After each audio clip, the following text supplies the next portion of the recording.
Welcome to The Explainer.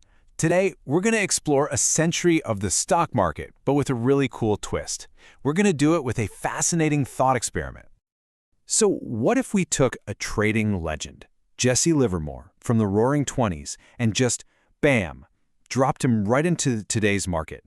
How would his timeless wisdom hold up against things like algorithms, AI, and viral trends? Okay, so to really get this, we've got to first step back in time. We need to understand the world Livermore originally mastered. A world built not on silicon, but on something way more basic: pure human emotion. You see, Livermore's real genius was this insight. Behind every single stock ticker, every price jump, every crash, there's a person making a choice. He just got that the market is basically a giant mirror, reflecting our most powerful and, honestly, our most predictable emotions. And he said, look, there are three great destroyers of wealth: fear, greed, and overconfidence, right? Fear makes you sell at the very bottom. Greed makes you buy at the very top. And overconfidence, well, that just convinces you you're a genius who can't possibly be wrong. His whole thing was that having a solid plan to control these feelings, that was the real secret. And let me tell you, that's just as true today as it was 100 years ago. Okay, so now let's fast forward. Picture our guy waking up, but instead of the roar of a trading pit, it's just the quiet hum of a computer. The game's the same, make money, but the entire stadium has changed. And wow, does this lay it all out. That chaotic, physical world of traders shouting and throwing paper, gone. It's been replaced by a silent digital command center where information is just relentless, flowing from all over the globe 24/7. Think about it.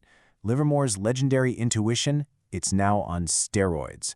His brain gets an upgrade from AI that can scan everything, from satellite photos of shipping lanes to what people are tweeting about a brand in real time.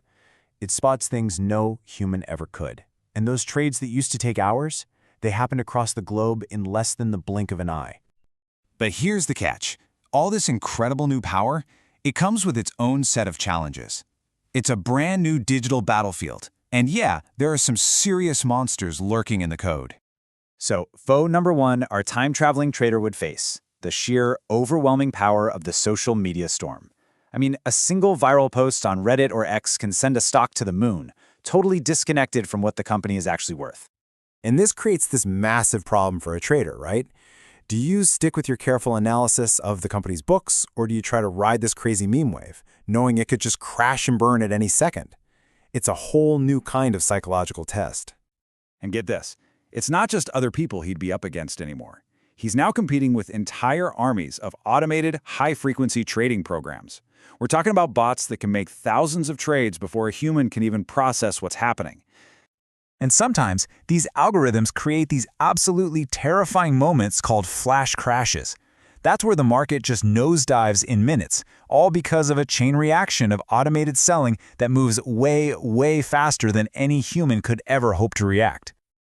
Okay, now this is a really crucial point. All this new tech, it doesn't get rid of our old enemies, fear and greed. Now, it supercharges them. The endless flood of news makes it so much easier to find data that just confirms what you already want to believe. That's confirmation bias. And the speed of these viral trends, it creates this intense fear of missing out, FOMO, that's more powerful than anything people felt in the '20s. The old traps are still there, they've just got brand new digital triggers. So how do you even survive on this new battlefield? Well, you have to adapt. You've got to master a whole new digital arsenal. The path for a modern trader is just constant learning. Sure, it starts with the basics Livermore would recognize, but it gets complicated fast. You have to learn things like sentiment analysis, basically figuring out the market's mood from online chatter, and then you have to navigate these really advanced ideas like dark pools, private stock exchanges hidden from the public eye, and the high-speed trading that happens inside them. And managing your risk is just everything. A simple tool, something like an automated stop-loss order, is a total game changer.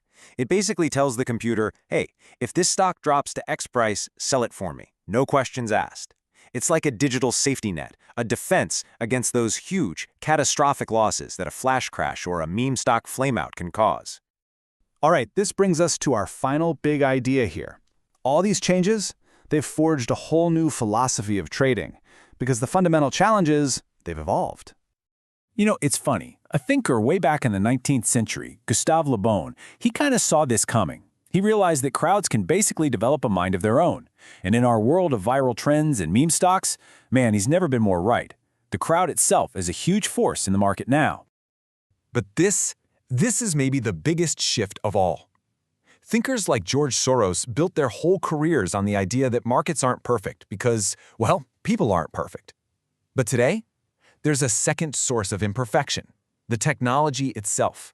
Code has bugs, algorithms can get stuck in weird feedback loops, and bots, they can do things nobody ever expected. And that leaves us with this final, crucial thought. To win today, a trader can't just be a master of human psychology. They also have to understand the new, often flawed, logic of the machines we've built to trade with us. So the question isn't just what will people do anymore. Now, it's also what will the bots do next?